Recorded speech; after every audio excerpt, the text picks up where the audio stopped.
Hello, and welcome to Hushed Hour Stories. I'm glad you're here. If you're winding down for the night, or just need a moment of calm, you've come to the right place. Each night, we journey into a story designed to transport you to a place of peace and relaxation. If you enjoyed this presentation, please consider leaving a like and subscribing. Also, if you have an idea for a story or a request, please leave it in the comments below. So, get cozy, tuck yourself in, and let the worries of the day just melt away. Tonight's story is ready to unfold just for you. Let's begin our journey into a world of dreams and gentle thoughts.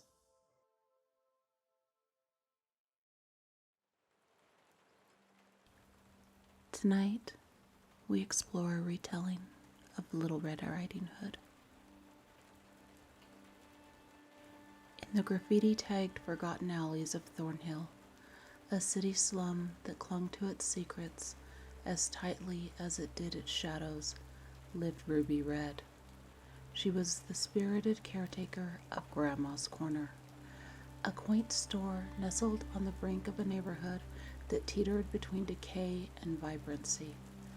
Owned by her grandmother, the store was an oasis of nostalgia, offering everything from vintage records to handmade quilts.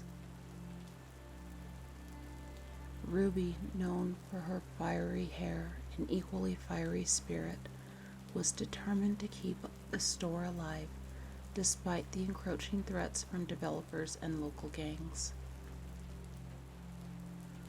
Across the street, under the buzzing neon sign of Midnight Ink Tattoos, worked Wolf Sterling, a tattoo artist with a reputation that preceded him. Inked from neck to knuckles, Wolf was known as much for his artistry as for his history with the local street gang, the Blackthorns. Though he had tried to leave that life behind, the gang's leader, Knox, kept pulling him back under obligations forged in darker times. It was a typical overcast afternoon in Thornhill, with the sky draped in steely gray, the air thick with the promise of rain. Ruby Red was busy rearranging the window display at Grandma's Corner, carefully placing antique trinkets and colorful scarves to catch the eye of any passerby. Her grandmother's store was more than just a business to her. It was a patchwork of memories and history, each item with its own story. Across the street, Wolf Sterling was setting up his workstation for the day. His mind was partly on the design sketches spread before him, and partly on the street outside, watching the city breathe and stir to life. As he prepared his inks and needles, his attention was drawn to the flurry of movement at the brightly painted storefront of Grandma's Corner. Curiosity piqued, Wolf stepped outside for a better view, his arms crossed over his chest, the ink on his skin a vivid contrast to the muted world around him. That's when he saw her, the woman with hair as fiery as an autumn sunset, meticulously arranging the display window. Her focus and care for each object resonated with him. It reminded him of how he treated his own art. Deciding on a spontaneous break from his routine, Wolf crossed the street. The bell above Grandma's Corner tinkled as he opened the door, announcing his entrance. Ruby, startled by the sudden sound, turned around. Her eyes met his, a deep, intense gaze that seemed to see right through her. Ruby's initial surprise softened into curiosity as she took in the sight of him. Tall, with a rugged edge, They didn't quite mask the underlying warmth in his eyes. "Can I help you?" Ruby asked, her voice steady despite the unexpected thump of her heart. "Yeah, I was just admiring your Windows setup. You've got a good eye," Wolf replied, his voice smooth and a touch deeper than she'd anticipated. "Oh, thank you. I was trying to make things look appealing, tell a story with the display," Ruby responded, relaxing a bit. She was used to compliments from locals, but something about this stranger's presence seemed to fill the small space of the store. "I get that. Stories are what I do too, in a way," Wolf said, glancing down at his arms covered in tattoos, then back at her. "I'm Wolf, by the way. I run the tattoo shop across the street." "Ruby," she replied with a nod and a slight smile. "So, stories in ink then?" "Exactly. Each one has its own meaning, its own origin. Kinda like your antiques," Wolf remarked, his gaze drifting to a vintage music box on the counter. Their conversation unfolded naturally from there, each sharing snippets of their passions. Wolf explained the symbolism behind some of his tattoos, while Ruby shared tales of how certain pieces in the shop came into her possession. The connection between them sparked instantly, grounded in their shared appreciation for history and artistry. As Wolf left the store that day, promising to return, Ruby found herself watching him go, a curious warmth spreading through her. Wolf's reputation as Thornhill's badboy didn't deter Ruby from her fascination with the stories etched in his tattoos. When their paths crossed, the chemistry was immediate and electric. Wolf, captivated by Ruby's combination of toughness and tenderness, couldn't help but be drawn to her and the slice of simplicity that Grandma's Corner represented. One night, Knox cornered Wolf in the shadowy recesses behind the tattoo parlor. "That store," Knox hissed, the glow from his cigarette casting sinister shadows on his face, "is sitting on prime real estate. Get the old lady to sell or convince her charming granddaughter. Do whatever it takes, or your debts to me won't be just monetary anymore." Torn between the dark clutches of his past and the possibility of something real with Ruby, Wolf grappled with Knox's ultimatum. As he began to spend more time with Ruby, ostensibly to persuade her to sell, the facade soon became a front for something deeper. Ruby, with her fierce loyalty to her grandmother and her community, unknowingly challenged Wolf to be the man he had once hoped to be. Their flirtations turned into late-night conversations, and soon Wolf found himself falling for Ruby. But the shadow of his task loomed large.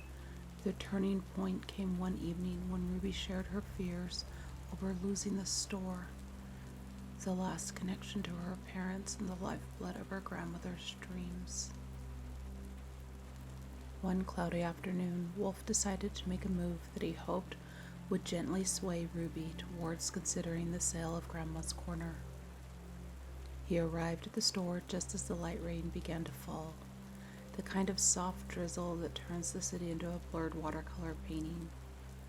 Wolf pushed open the door, the familiar tinkle of the bell announcing his presence. Ruby looked up from arranging a stack of vintage magazines and greeted him with a smile that still managed to send a jolt through his heart, despite the gnawing guilt at his agenda.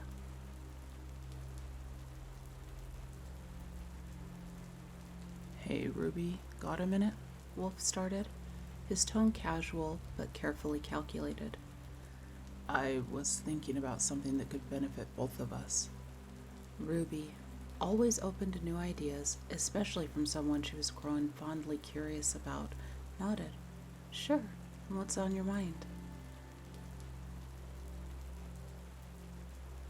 Wolf walked over to the counter, leaning close enough to create a confidential air between them. I've been talking to some people, developers, who are really interested in this part of Thornhill. They see a lot of potential here.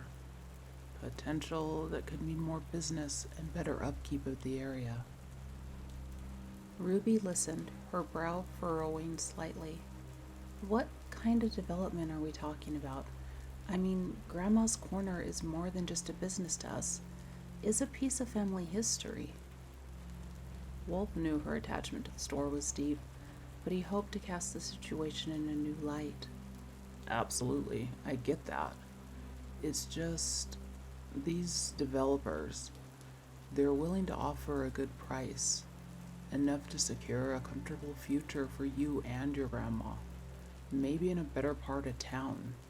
You could even open up a new store, a bigger store, with more to offer your customers. He watched Ruby's expression, trying to read her thoughts. There was a moment of hesitation, a flicker of uncertainty. Wolf pressed on, his voice gentle. Think about it, Ruby. It's not just selling a building. It's an opportunity to expand your dreams, to give Grandma's Corner a new life, and I'd be there to help every step of the way. Ruby bit her lip, contemplating. Wolf's closeness, the earnest look in his eyes, the way he seemed genuinely interested in her welfare, all of it made her want to believe him, to consider his words.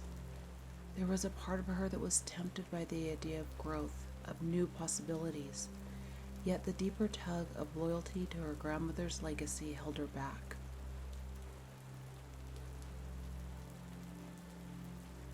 I appreciate that, Wolf. I really do. And I'll think about it, okay?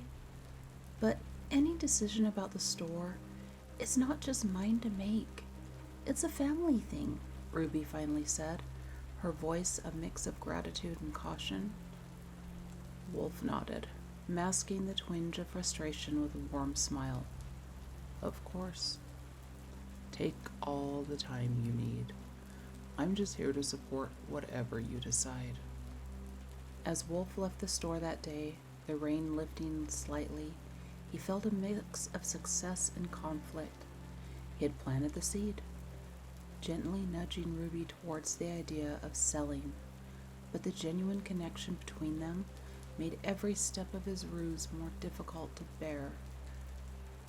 Ruby's trust in him was growing, and with it, his regret at deceiving her deepened, a conflict of heart he hadn't anticipated, and one he was less and less sure he could manage.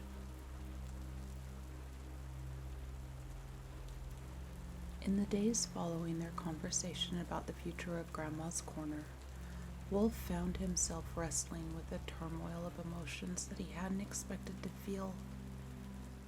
Each morning he'd wake up with the intention of going to see Ruby, to continue building whatever was budding between them, something that felt more real and important with each passing day. Yet, as he prepared for the day, the weight of his deception would settle over him like a cloak, heavy and suffocating. He knew he couldn't continue walking the tightrope between his feelings for Ruby and his obligations to Knox. The dual pressures were pulling him apart, and he feared the fallout would not only break his heart, but hers as well. And so, with a resolve that felt like swallowing shards of glass, Wolf decided to stay away from Ruby, to spare her the pain of the inevitable betrayal should the truth come out. He busied himself with his work, throwing himself into his tattoo art more fervently than ever before. But the vibrant inks and buzzing needles did little to distract from the emptiness echoing through his chest. Meanwhile, Ruby felt the absence of Wolf like a cold shadow passing over her days. His sudden withdrawal left her confused and hurt. her heart aching for explanations she feared she'd never receive. The store, once a place of joy and vibrant conversation, now seemed too quiet, too spacious. She'd catch herself glancing across the street, hoping to see him at the doorway of his tattoo parlor, or crossing the road towards her with that crooked smile that always seemed to set everything right. But the days turned into weeks, and Ruby found herself grappling with a loneliness that was all the more poignant for being unexpected. She tried to console herself with the familiar routines of the store, but each trinket and scarf seemed to remind her of Wolf, of the dreams he'd spoken of, and the future they might have shared. The community around her rallied, sensing to her sorrow, offering smiles and kind words, yet nothing could quite fill the void left by Wolf's absence. Ruby was left to wonder what she had done to push him away, unaware of the battle he was fighting within himself, a battle between the desire to protect her and the ache to return to her side. The evening was settling over Thornhill like a heavy shroud, the fading light casting long shadows through gritty streets. Wolf, feeling the weight of his looming confrontation with Knox, approached the usual meeting spot, a dimly lit back alley behind the local bar, where the Blackthorns liked to conduct their less-than-legal dealings. His heart pounded with a mix of determination and dread, knowing well that what he was about to do could either free him or tighten Knox's grip. Knox was already there, leaning against the graffiti-splattered wall with a cigarette dangling from his lips, his cold gaze fixed on Wolf as he approached. The gang leader was surrounded by a few of his most loyal followers, a silent show of force. The air was thick with tension, tinged with the acrid smell of smoke.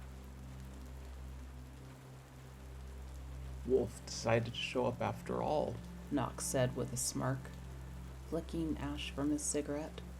Hope you've come bearing good news. Wolf stopped a few feet away, his posture rigid but defiant. We need to talk about Grandma's Corner. I'm not going to help you push them out. That store means a lot to the community. It's not just another piece of real estate for you to snatch up. Knox's smirk faded, his eyes narrowing. You seem to forget your place, Wolf, and you forget your debts to me. His tone was menacing, a clear reminder of the power he believed he held over Wolf. I haven't forgotten, Wolf replied, his voice steadied despite the knot of anxiety in his stomach. But I'm not going to ruin lives for you. Not anymore. I'm done being part of your schemes. The gang members shifted uncomfortably, glancing between Wolf and Knox, sensing the rising intensity. Knox took a slow step forward, his expression darkening. You think you can just walk away? You think you're better than this? Than us? It's not about being better, Wolf countered, meeting Knox's gaze without flinching. It's about doing what's right. And this, threatening old women, destroying communities, it's not right. I'm out, Knox, and I'm not going to let you harm Ruby or her grandmother. Knox laughed, a harsh, mocking sound. You've grown a conscience, huh? How noble. You're not out until I say you're out. And if you don't do what's needed, maybe we'll find another way to persuade you. That's when Wolf took a calculated risk, raising his voice, knowing that the streets had ears, especially in a neighborhood like Thornhill. He called out loudly enough for any nearby onlookers to hear. It's over, Knox. I'm not your puppet. And this neighborhood isn't your playground. We stand against you, all of us. Thornhill is done being afraid. His declaration was a spark in the dry tinder of Thornhill's long smoldering discontent. Windows opened, heads peeked out, and slowly residents began to emerge from their homes, drawn to the commotion and Wolf's impassioned defiance. Knox, caught off guard by the growing audience, scowled at Wolf. "This isn't over," he hissed. But the threat rang hollow against the chorus of supporting shouts from the community. As Knox and his gang retreated, outmatched by the collective will of Thornhill's residents, Wolf felt a surge of relief mixed with triumph. The battle was won, but the war against Knox's influence was just beginning. Wolf knew he had ignited a change, one that could finally free him and protect those he had come to love.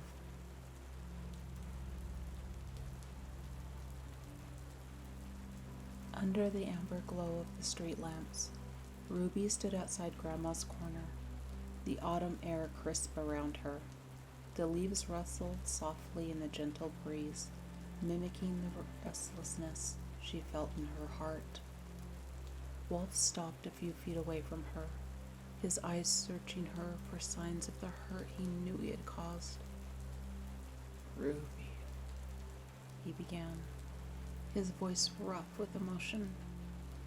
I owe you an apology. More than one, actually. I've been a coward, keeping things from you, and I'm so sorry for the pain I've caused you." Ruby listened, her arms wrapped tightly around herself as if to hold together the fragile pieces of her hope. Wolf took a deep breath, his next words coming out in a rush. "I was trying to protect you from the plans Knox had for the store, from the dangers of going against him. But I was wrong to think I should make decisions for you. You deserved the truth, and I didn't give it to you. I love this place, and I love—" He paused, swallowing hard. "I love you, Ruby. I understand if you can't forgive me, but I had to tell you everything." Tears shimmered in Ruby's eyes as she processed his words, the honesty in his confession striking a chord within her. She took a step closer, her voice soft, yet firm. "Wolf, why didn't you trust me? We could have faced whatever it was together." "I know," Wolf replied, his voice thick with regret. "I was afraid of losing you before I even had the chance to be with you. It was selfish, and I'm so sorry." The silence that followed was thick with tension and unspoken words.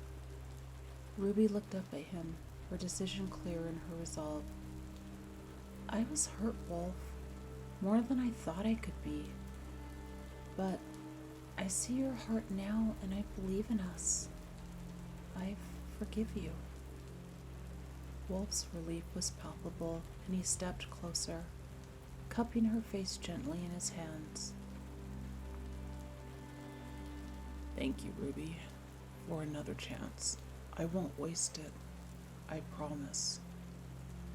And then, as if drawn by a force greater than themselves, their lips met in a kiss that sealed their renewed promises. It was gentle at first, tentative, as if both were still unsure of the ground beneath them. But as their warmth mingled, the kiss deepened, growing in intensity and certainty. Ruby wrapped her arms around Wolf's neck, pulling him closer, letting her heart speak through the kiss that she too believed in the future they could build together. A future where trust would be the foundation of their love. Ruby, seeing the true change in Wolf, forgave him, and their bond grew stronger, rooted in trust and mutual respect.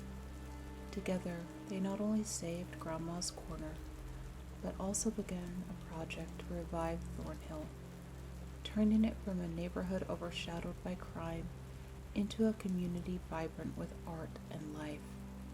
In the grit and grime of Thornhill, Ruby and Wolf discovered love and redemption, proving that even in the darkest corners, hope can bloom and hearts can heal.